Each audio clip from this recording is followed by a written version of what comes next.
Good morning and welcome to the Roadmap MBA. My name is Ashleigh King and I am delighted to be a guest presenter on this show. So I'm so happy to see anyone watching today, whether you're watching live or whether you're watching on replay. Please feel free to leave a comment and say hello. It would be really nice to see who's watching. It's my 5th time doing one of these. So I'm really enjoying them. I have to be honest, it's been a massive learning curve. Live presenting is not as easy as I thought it might be.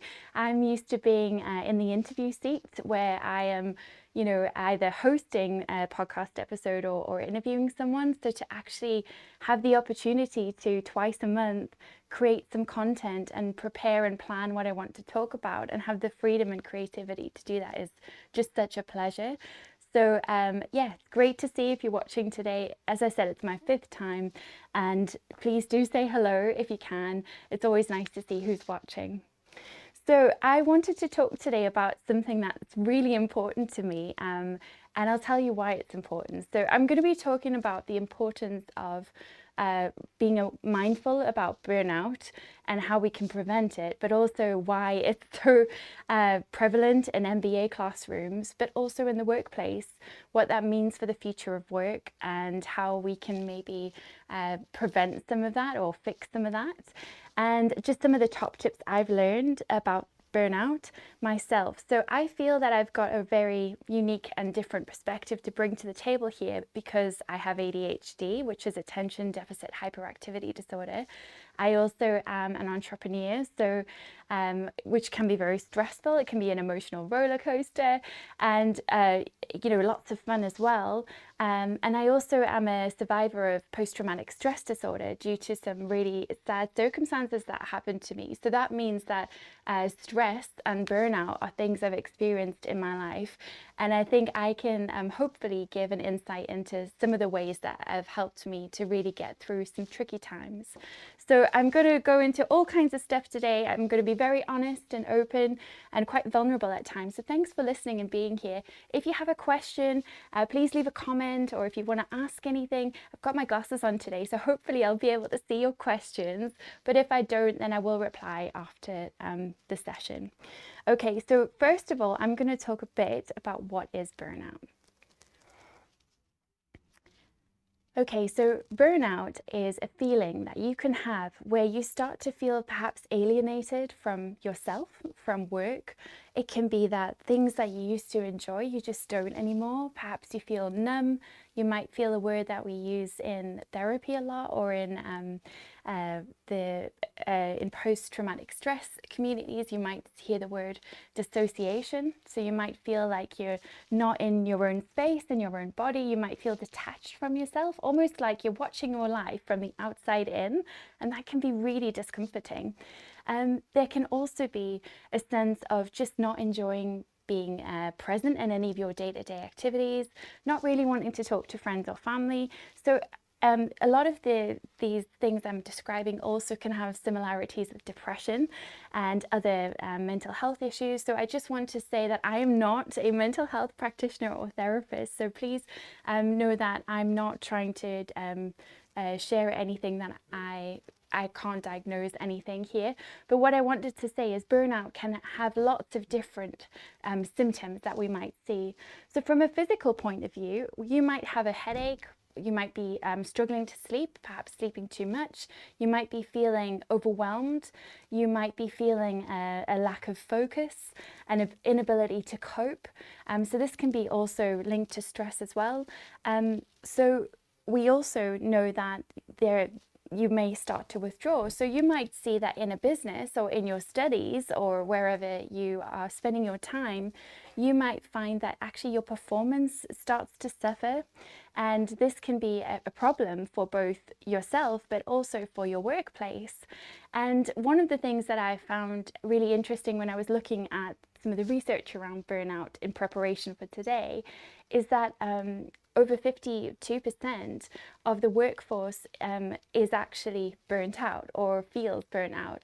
Now that's up by 9% from a pre-pandemic survey. So that research was done by Indeed, and that was very recent. And I thought that was so interesting that it's up by 9%, but I actually think it's going to be even more than that, because what we have at the moment is we have an entire population of people, a global population of people that have been through something so difficult together for 2 years, not able to see family and friends. Many of us know someone who has passed away from COVID or other issues. So what we've seen is people collectively go through a global pandemic, wars, fuel crises, poverty, and watching, sometimes feeling helpless by watching what's going on in the world. And that can mean as well that we can start to become feeling not just burnt out because of physical exertion, because we've done so much or because we've worked so many hours, but actually emotionally burnt out by the news and the things we're viewing and the things that we're interacting with. And so burnout can be not just physical, but it can also be emotional. It can also be as a result of the emotional toil, of emotional labor that you're doing. And sometimes that can be something that you can do something about, like in your own family situation, and sometimes it's something you can't. So that was really interesting to me, looking over a few of those things. Now, what I wanted to quickly cover is the importance or the connection with burnout and stress and what the difference is. So stress is actually a very healthy thing for us. It can be very important for us. So in the past, if you look at Neanderthals, if you look at the evolution of human species, stress was important for us to know when to run from a predator, when to worry about our food circumstances, how much food we had, whether we needed to get enough food for the winter, when it was time to leave or flee a situation. So stress can be quite important to use as a catalyst for a short time. And so one of the things that we know is that, especially in a workforce, you cannot have prolonged stress for a very long time where people don't burn out. It's not sustainable. So that's one of the challenges that we sometimes see, is that people maybe, they maybe have the stress of a new job and a new promotion, and then things are going great because they've got this wonderful, new opportunity, but then they may start to become overwhelmed because it's difficult. And along that side as well, we also have the change curve, which you'll hear about in a lot of MBA modules around the importance of organizational psychology and how people and workforces are motivated. So if you never do anything stressful, if you never work outside your comfort zone, you'll never experience stress, because stress is doing something different. So actually stress can be so helpful for us, but it can also be really dangerous if not managed. And just a point that I wanted to say on that as well is there is a professor at London Business School that I found, he has a really interesting perspective on burnout. His name is Professor Richard Jolly, and he talks about burnout, and he says that it's actually an issue that we all need to take personal responsibility for, and this has completely shifted my perspective. So sometimes, and this might be in your personal life, or it could be in your work life, where we might say to ourselves, oh well, everything would be better if that colleague just didn't put the heating on, because you're really hot and I'm so frustrated. Or everything would be better if my boss just would say hello to me every day, or everything would be better if they just did this or they did that, or they just didn't bother me anymore, or they sent me less emails. And he has a really important point. He talks about the importance of not using the word they, and instead thinking about what we can do. So for instance, he suggests that actually if you place all of your own beliefs onto what other people can do, what they can do, what they can fix, it would just be better if they did that, then what you're actually doing is you're giving your power away, and what you're doing is you're making your entire world reliant on somebody else to fix it. And so he talks about that becoming something called passive dependency. And so what he suggests instead is actually taking control where we can and having boundaries. Now, I really just found that perspective so interesting, because in my personal circumstances, boundaries are something that is really new to me. You know, I, as I mentioned, have ADHD, and one of the things with that is we get so excitable and passionate, and you know, what I'm trying to do is learn to be more structured, and it's just something that's completely not natural to me. So hearing his perspective has been really powerful, because it's helped me to see that burnout isn't expected. You don't have to choose burnout. You don't have to choose the label of busy. You don't have to work all the hours in the world. He talks about being more outcome focused than and more metrics focused, but less about the you know, work effort. So what he's saying there is that if you have worked, you know, 60 hours a week, but you've produced one report, but somebody else has done 2 days and they've done the same report, it's about the report being done. Everyone has different ways of doing things, and sometimes we take different measures and ways to get there. So I just thought that was some insights that hopefully someone will connect with, and maybe feel inspired by Professor Richard Jolly, as I did as well. I just thought that was such a unique view of things. I think often we can, especially with burnout, we can be very kind and caring, which is so important. Kindness is really important there.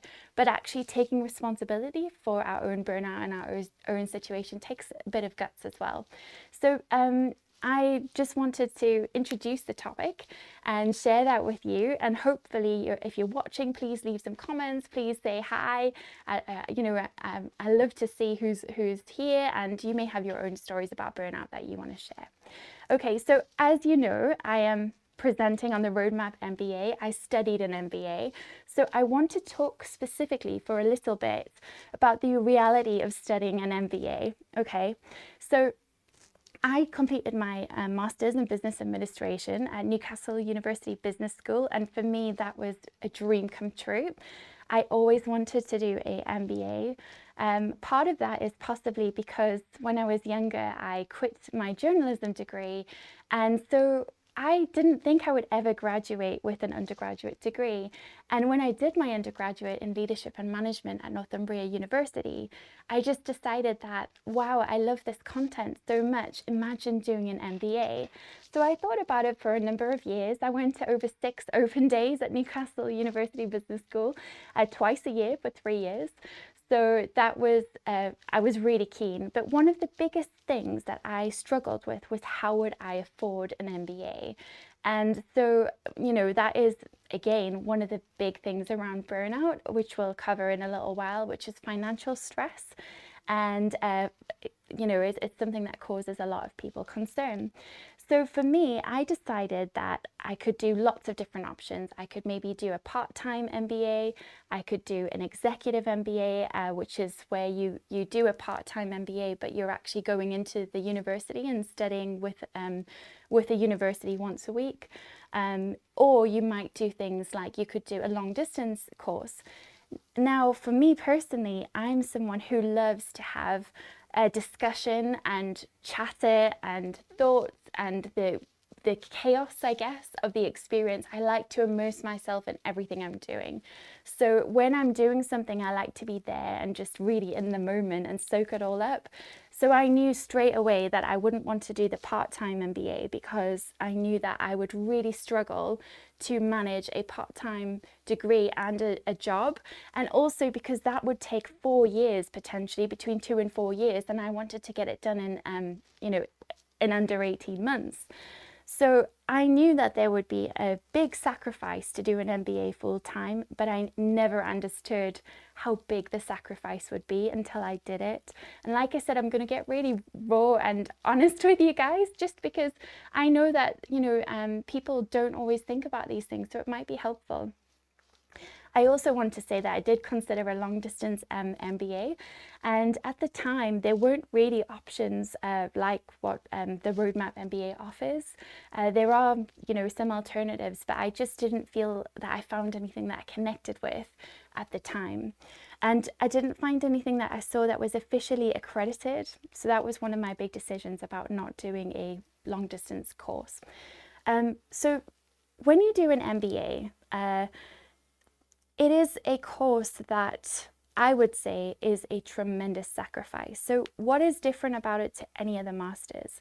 Well, part of it is that in the 80s and 90s, an MBA was all the rage. It was in management structures, if you had your hierarchy, because you often had quite hierarchical management structures in the 80s, you would often have people at the top who had an MBA, because not everyone had gone to university, and it was quite an achievement to have done that. And so to have put that time and effort into that qualification showed people that you had that piece of paper. So it was instantly, for credibility, something really worthwhile.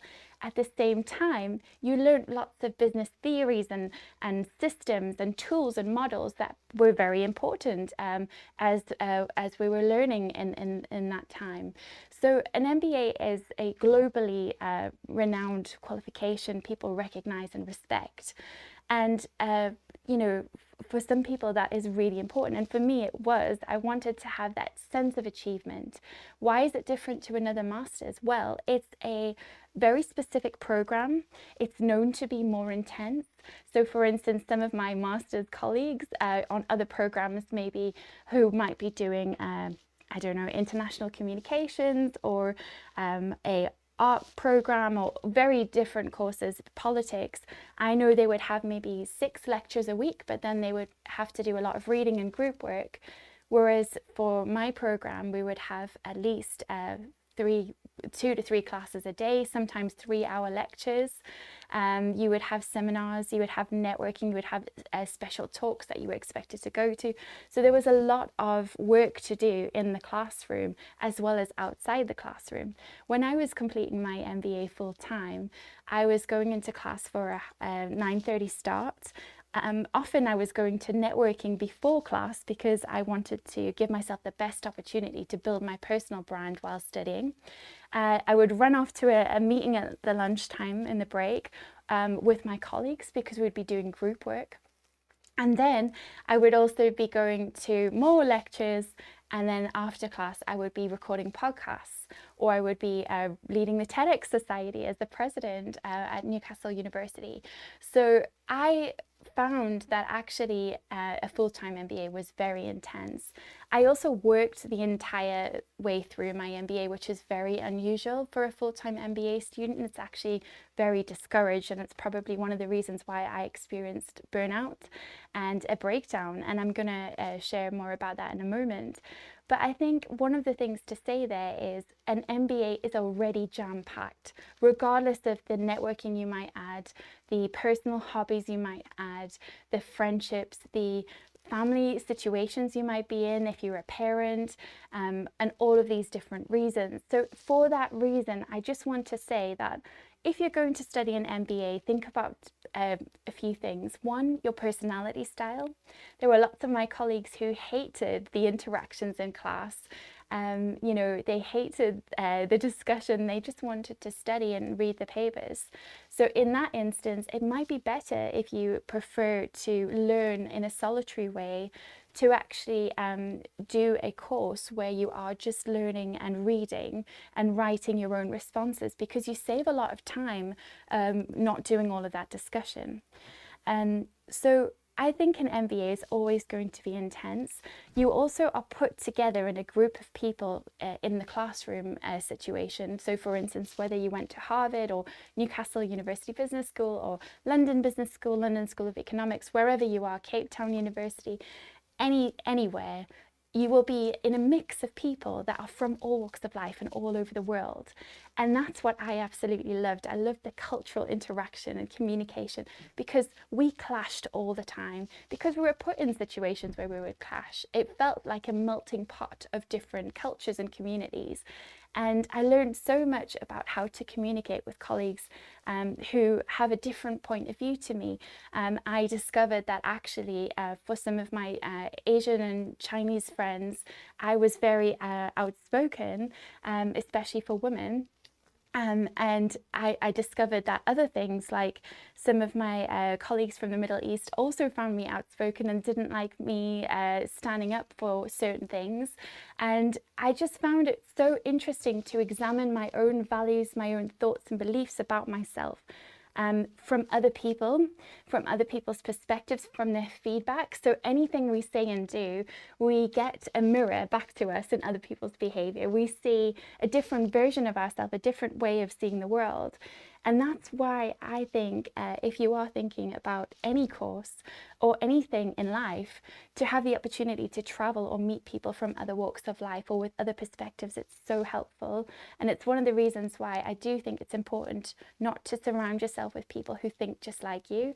It's one of the reasons why I like working with Steve Pugh, who runs this channel, because every time I do one of these sessions, he gives me feedback and he says, oh, Ash, that was great, but what if you did this instead? And that's helping me to be a better presenter, but it's also helping me to learn because he picks up on things I wouldn't. At the same time, for him, he is a man and I am a woman, and I might see things that he doesn't. I'm more emotional. He's very process orientated. So one of the game changers for me has been when I do business now, I'm always looking for ways to be more efficient, on time, different, which are things that I've never been able to do before. But it's helped me to be much better for my clients because I can be more organized. So learning from people who have a different perspective to you is so important, but also learning from other cultures, and you will do that in an MBA classroom. At the same time, like I said, it can be better if you're a different personality type to learn from home or in a different way. I actually think that one of the benefits of the classroom is, if you're an activist learning style, then you are doing a lot. You are doing experiential learning. You're going into a lot of, consultancy situations where you might be working with live clients. But one of the drawbacks that I think of an MBA in the classroom is how much time you spend outside of the real world and outside of working. So I never anticipated the emotional and financial challenges of doing an MBA full time, and I just want to share some of those now. So that meant for me leaving a 30 grand a year job, which was great. I had a brilliant reputation, great friends, a good network of people, but I was making a big sacrifice to actually go and study.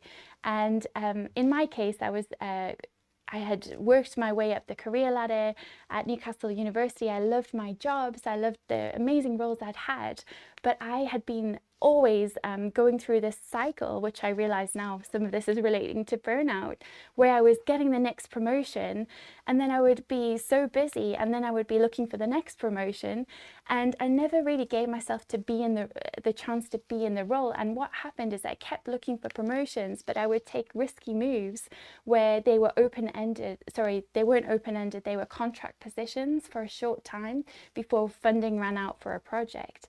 And so what that meant is, in my last position before I went to do my MBA, there was somebody coming back from maternity leave, so the position was always going to be refilled, and that worked out really well for me. But it meant that I'd left this fantastic job that I loved, getting to meet people from Newcastle University all over the world, to then doing an MBA where I wasn't earning anything. Yes, I was working every day. I was doing small things like meeting and greeting at university conferences, or doing all kinds of things, anything I could do to make money. At one point I was scooping out ice cream for student kind of like interaction points. So on campus, if they had a special promotional activity or a survey they wanted to advertise and you got free ice cream, there were things that I was doing like that. So I was earning, very little money for a couple of hours work to try and help towards covering some bills. So I didn't realize how much it would cost. So I wasn't earning for a year and a half. I also was very fortunate to have a partial scholarship. So I received a regional impact scholarship. So that was in recognition of contribution to the region in the northeast of England. So that was really, I felt really flattered and honoured to have that opportunity and to see some of the community work that I do be recognised in that way. But even with a partial scholarship, that was still, more than £15,000 to pay. And that was just for tuition. fun. So what you'll often find with business schools in the UK is that sometimes international fees will be the same as UK fees, which I actually think is a really good idea, because it means that there isn't a us and them feeling in the classroom. Everyone's making the same investment, but that can feel like a lot of money when you've got friends who are doing a master's program and they're only paying £6,000 and you're paying, say, £24,000. So what I would say is that cost, that emotional cost of doing the course, knowing you're going to be so busy. And I really thought I tried to anticipate it. I really thought that I was, everything was in hand, but actually, when you are putting yourself in a situation where you're going to be financially struggling, you're going to be relying on your partner, on your family to do things to help you, but you're also not going to be around. So you're kind of saying to them, you're signing up for a year and a half where I'm not really here, but you're also going to feed me and support me and be my emotional support. That's quite a big ask, and I didn't realize that at the time. So I do want to say that, regardless of whatever your circumstances are, really think about your learning style, how you like to learn, your personality. Will you like being in the classroom? Will you prefer to be doing something at home or part-time? Do you want to work at the same time? And also think about all of the advancement and promotion you might have in a job in a year and a half to 2 years by taking that time away. Think about the financial progression that you will lose. And remember that you might graduate with an MBA, but it might take a few years to get actually where you want to be. I'm going to come on to that in a little while about how to recover from burnout, because I'm going to do that in quite a lot of depth in a few minutes, but also why an MBA is worthwhile and worth the investment and sacrifice. So hopefully you'll stay tuned and be here for a little bit longer. But I wanted to talk a little bit now about how to look after your mental health and well-being. So I'm going to share that now. So a lot of us, love to eat lovely foods. We love to party. We love to do things.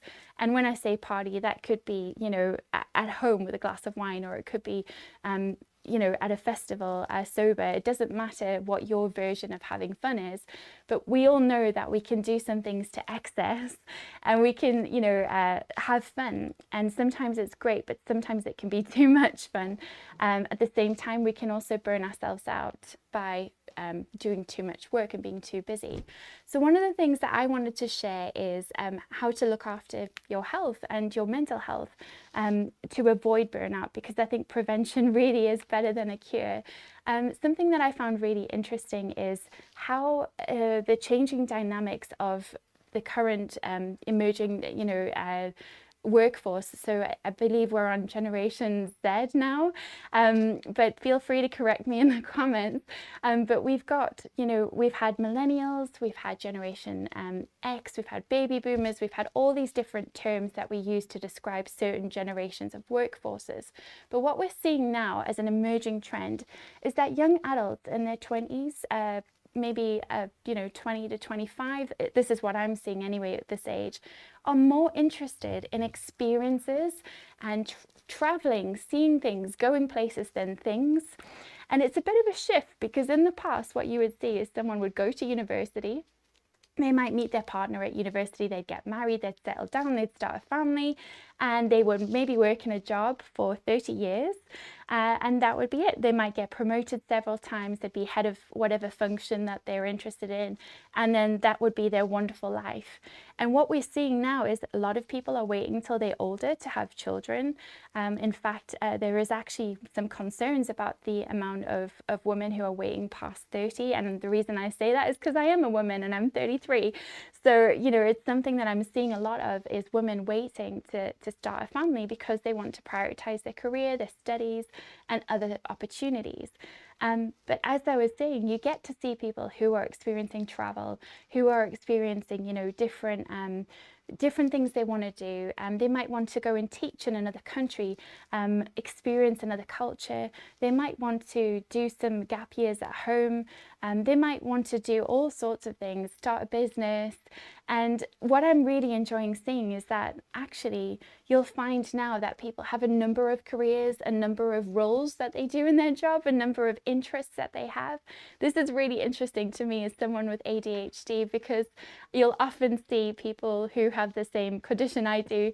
They've been, one of my friends is, she's currently a mental health nurse and therapist, but she's worked in law, and also someone else I know has done, legal services, been a barrister, and now is a public speaking coach. And so it's so interesting how you can just shift. But the point is, we don't have to be just one thing anymore. So there's a huge change in the workforce that's emerging. And so this is important for the future of work, which is often talked about in MBA classrooms. It's often talked about in MBA communities. So these are topics you might want to think about. But the other challenge is the issue of what does that mean for our workforces? Well, in terms of how to look after your mental health and well-being, you can do that at home, but you can also do that at work.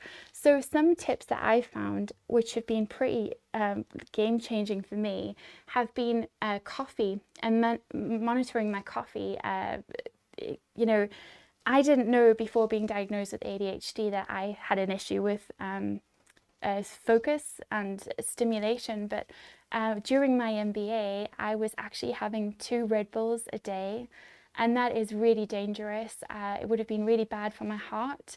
My hair started falling out, so for those who might remember me from other networking events or things, my hair used to be blonde and I used to dye it. It's naturally dark blonde, but it started falling out because I was having bleach with it, but also I was drinking 2 Red Bulls a day, and I was feeling so stressed, it started to fall out. So burnout can lead to all kinds of crazy things, but I didn't know that I actually had a medical reason that I needed those stimulants. My brain was craving stimulants. And that was how it was getting them, was from Red Bull, because it has stimulants in there that I needed. So it wasn't just caffeine I was looking for. Before I was having 2 Red Bulls a day, I was having about 20 cups of coffee a day, which is a lot of coffee. So my point is, there's lots of things when you may be feeling stressed or just like something's not right in your body that might actually be an indication of things not being so good. And maybe you want to really think about that. It might be that you could cut your caffeine down. You could swap coffee for green tea. For me right now, I only have 1 cup of coffee a day. It's my treat. Sometimes I'll stretch to 2, but that is usually before 11 o'clock in the morning. And then I'm fortunate now that I do have ADHD medication, so that is my stimulants that keep me going. But I won't have caffeine much later than 2 p.m.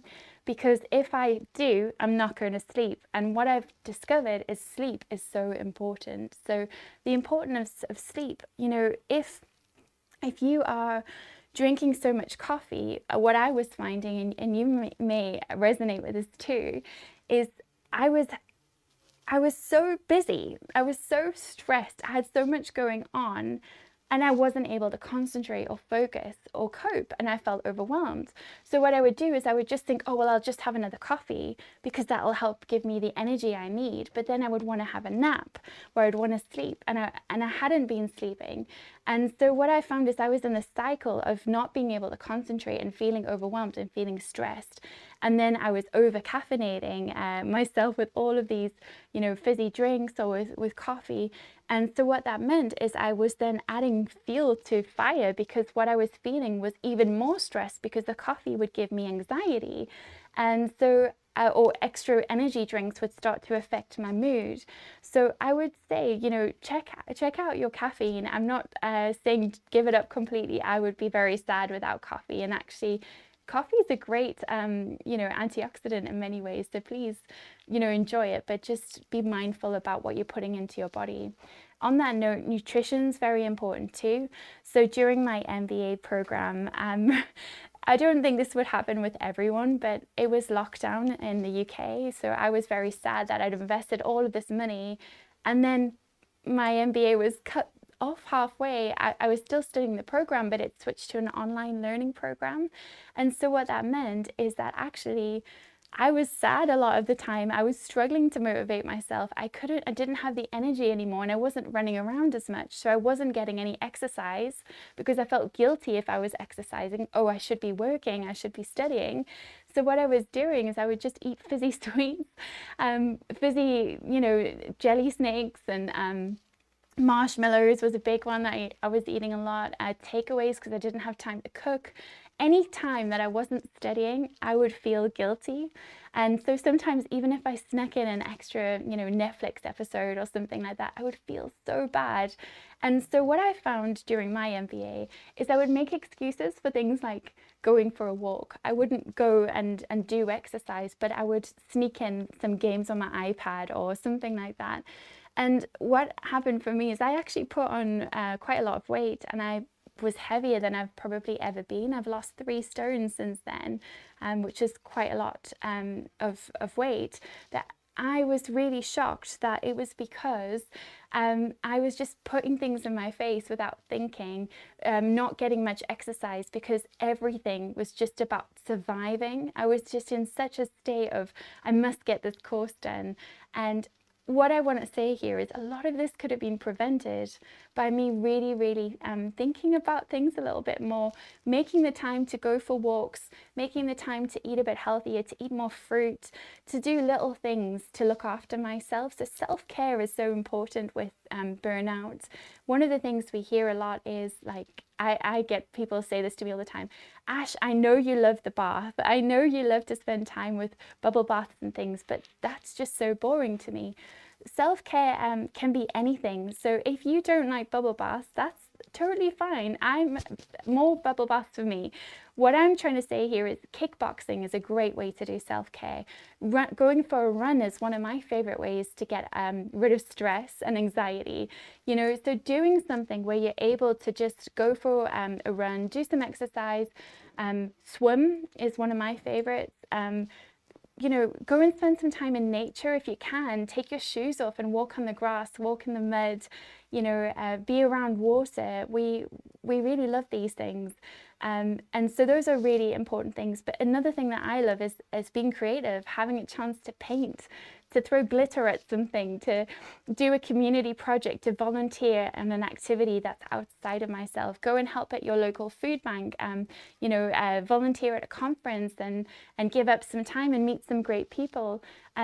We all re-energize ourselves in different ways, and that's really a big personality thing. But making time for your hobbies, yourself, your health, and also your friends and your family is so important. I always find that whenever I'm feeling burned out, I often neglect my family and friends because I feel like I don't want to be a burden. I don't feel like I've got the mental space or energy. And we saw this a lot in the lockdown. A lot of people went really quiet and struggled to talk to their friends. But the challenge for that is that it can mean that people start to think that you don't care about them, and at the same time, you can think that your friends are upset with you when they're not. So we can make assumptions.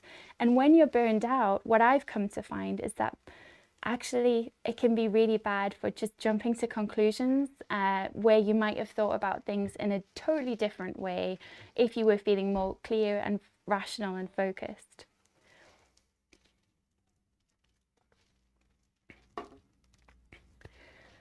So I wanted to talk about how to recover from burnout if you find yourself in this situation.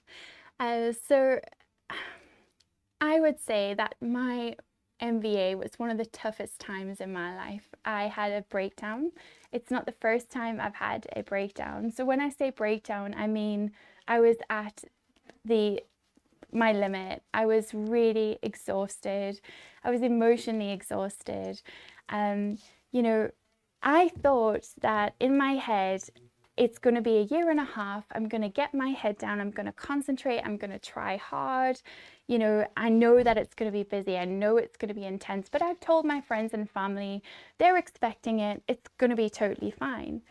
Now, what I hadn't accounted for, and this is something I've come to learn in my own business too, it's something I've experienced recently actually, is when you are making these plans, that's great, but you're not always leaving time for contingency. And I never in a million years would have thought we would have been going through a global pandemic where we couldn't travel and I wouldn't be able to see people every day. And it would just be me in my house or me and my husband. And that would be the only interaction I would have, apart from long Zoom calls back to back all day. So I couldn't have possibly planned for that. Sometimes we think we can do risk assessments, we can mitigate circumstances, but there will always be things you never expect. And so one of the things that I wanted to say is that if you are a student studying at any university, studying any course, there are personal extenuating circumstance forms that you can access, or support systems. There can be a student wellbeing service. In the States and in other countries, there are different terms. So you might not have personal extenuating circumstance.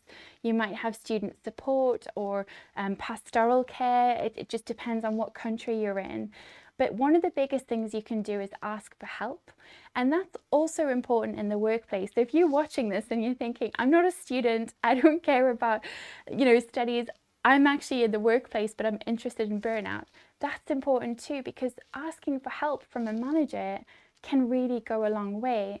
Now, sometimes you might not want to ask for help. Sometimes it might not be your manager that's the best person to talk to. You might not have the best rapport or relationship there. So it could be a colleague. You could say, actually, I'm really struggling with this assignment, with this piece of work. I know that you're really good at spreadsheets. Can you help me with that? Can you show me the ropes a little bit? Or is there something I can do that you don't want to do? Could you swap? It's really important to ask for help, but also where you can do things that are you're good at, because that will help you to feel empowered. At the same time, you don't want to take away all the things that make you stressed, because then you're never going to grow. So it's a bit of a tricky balance. A good example of that is during my MBA, one of my top marks I got was for accounting. And I couldn't believe that. I got an 80, which is one of the top marks you can get in the UK. It's a distinction. But for that one assignment, I knew that I was going to struggle because I don't normally enjoy accounting or maths. So I spent 3 days in the library. I was probably there till 4 a.m. sometimes, but I was really getting my head down with no distractions, and it could really show in my marks. So even though we find things difficult, if we put in the effort, we can really achieve. But sometimes if you're burnt out or stressed, it's very difficult to find that energy, to find that resource in yourself, and to actually do it. So what I wanted to say is burnout is not just emotional, feeling tired, feeling like you don't want to interact or work with others, or feeling like you just don't want to be around sometimes. It might be that you don't want to hurt yourself, you just would like to be invisible for a while so no one knows where you are. It could be financially burnt out, as I mentioned, an MBA is a big investment, but also life is a big investment. Things cost money, there's always things to worry about, to pay. So actually you can feel financial burnout too, and mentally not being able to concentrate, not being able to cope, not feeling as clear as possible. But one of the things that's really important to me that I like to talk about is actually it's spiritual burnout. I don't think many people think about that. Now, you might not be necessarily religious or spiritual.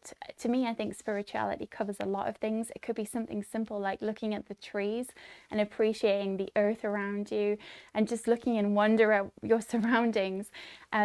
It could be writing a gratitude journal, which is one of the biggest things that I like to do. But having a connection to something, believing in something, even if it's your own values or the values of the people around you, that can be incredibly difficult when we faced with news about wars and fuel crises and all these different things. So actually, it can be possible to be spiritually burnt out too. And that's why I think it's really important when we talk about recovering from burnout, yes, you can do watching your sleep, you can go to the doctor, see if there's anything underlying that might be wrong. Yes, you could have baths, you could go swimming, you could do exercise, but actually managing your energy, managing what you're doing and what's going on around you is important. It doesn't mean you shouldn't be informed, but maybe do switch off the news for a little while, and maybe stop scrolling on your phone obsessively. There's lots of things like that that we can do just to protect our energy. So on that note, I wanted to share a very brief personal story. So recently, I found myself experiencing burnout again.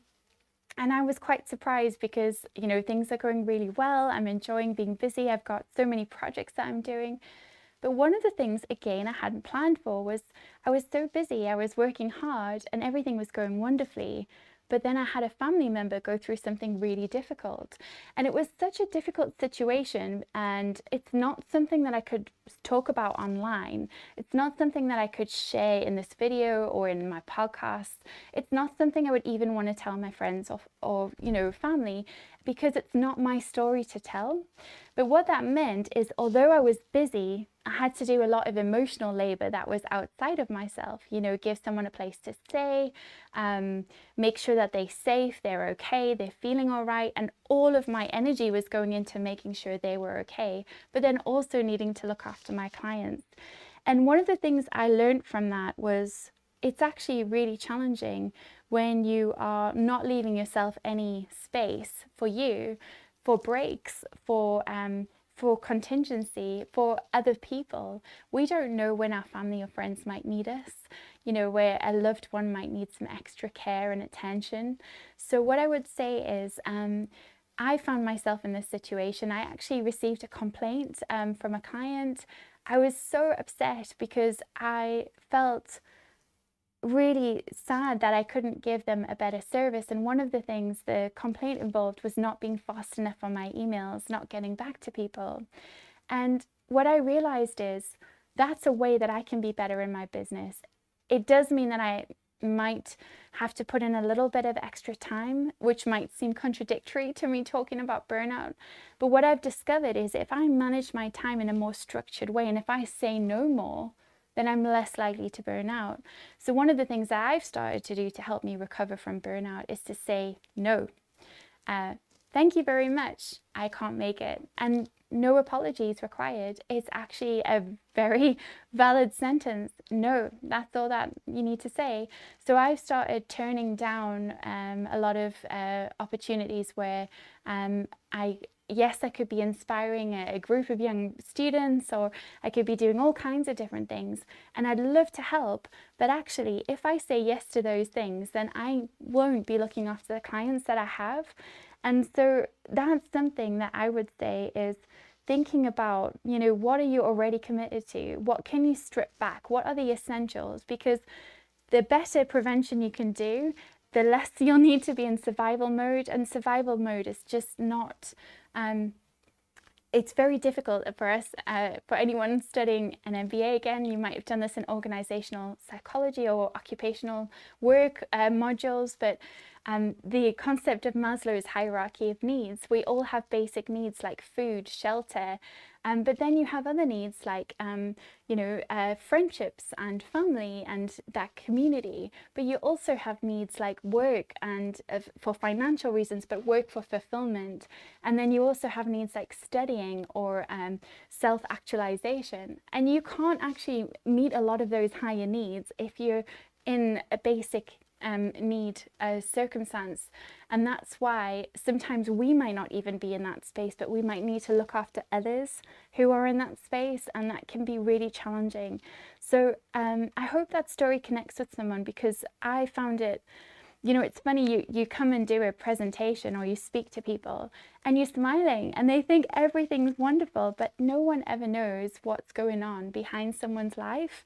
You don't know who might be feeling burnt out, who might be feeling like they're struggling. And that's why kindness is so important. I learned so much from that client because they told me how they felt. And actually, this is why it's important to be clear with your communication and honest, because if they hadn't told me, that could have affected my reputation. They might have thought, oh, well, she just hasn't bothered. And that wasn't the case at all. I really wanted to be helping them, but I was so busy helping my family member that my attention was on, you know, really urgent family priorities. So it's taught me ways that I can be better. And I think what I'm trying to say there is everything that happens, there's something we can learn from. So my last thing that I wanted to say about recovering from burnout is I genuinely believe a gratitude diary is so helpful. I use one every day. I love to end the day thinking about things that I'm grateful for. Some days I find it really difficult, and it might be, hey, I had fresh water to brush my teeth with today. I'm so grateful for my toothbrush. It sounds so silly, but having gratitude just helps us to really reconnect with ourselves and think. I wanted to share a quick tip that I have heard. It's a grounding exercise. So if you're feeling burnt out, if you're feeling stressed, this is a really super short way to reconnect with yourself. So you might have heard of this before, but it's just grounding yourself with the 5 senses. So anytime you're feeling stressed, it could be before an interview, it could be something scary's just happened. Just take a moment, close your eyes, take a breath, and then think about your surroundings and where you are. What can you touch? Can you feel anything? Can you feel something on your skin? Can you feel the material of your skin? What can you taste? And it might be that, it could even be the saliva in your mouth. It could be, that you can eat something beautiful like a juicy strawberry. What can you feel? So we've said about touch, but how are you feeling? Are you connecting with your feelings? Are you angry, sad? What do you need to think about there? And what can you smell? So, is it the smell of nice, juicy citrus? Is it freshly baked bread? What is around you? The smell of grass, trees, and what can you hear? So what sounds are around you? Is it bird song? Is it people shouting or chatting or laughing? And also, what can you see? So what can you see in front of you? Try to focus in on something. Oh, that person's wearing a blue jacket. It could be things like that, just to help you see something. So that's a really quick tip. I love doing that whenever I feel stressed. As someone with post-traumatic stress disorder, sometimes I experience flashbacks, which can mean that I can be just walking down the street and something can pop into my head that's really painful and difficult to think about, and it can make me feel disorientated, scared, lost, and I can feel like a small child. So I use that tool and technique a lot, but it's super easy and you can do it anywhere. Okay, so the last thing I wanted to finish with is something really positive. So why is an MBA worthwhile?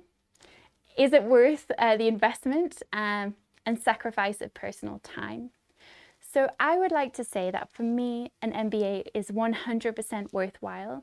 I do believe that you should really think about your situation, whatever it might be, personal, family, all those things.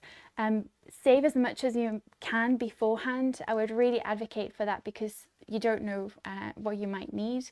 And I think about an MBA as not just a qualification. It is a piece of paper that is going to show people that you have a certain amount of skills and theories and abilities, but at the same time, it's an investment in yourself.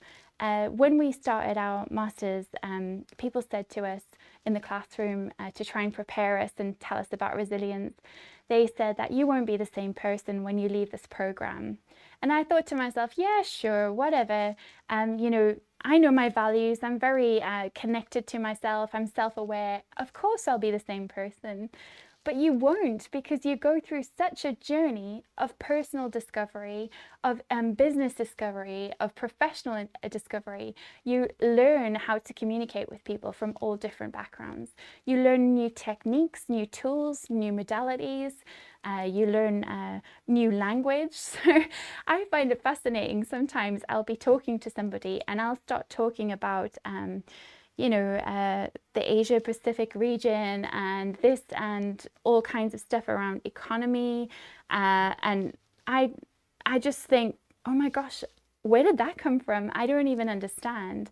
But it's been so valuable because it's helped me to elevate a lot of my vocabulary. I can articulate myself in a different way. It's really given me confidence in the boardroom if I ever find myself in that situation. It's helped me to be more assertive. So in my business, I've been dealing with some things recently where I've felt more assertive about my thoughts on intellectual property and what I want to do. And I don't know if I would have had all of that without my MBA. So I would say if you're thinking about it or you want to do it, there's so many different ways you can do it, also including, studying the Roadmap MBA, which you can study at home.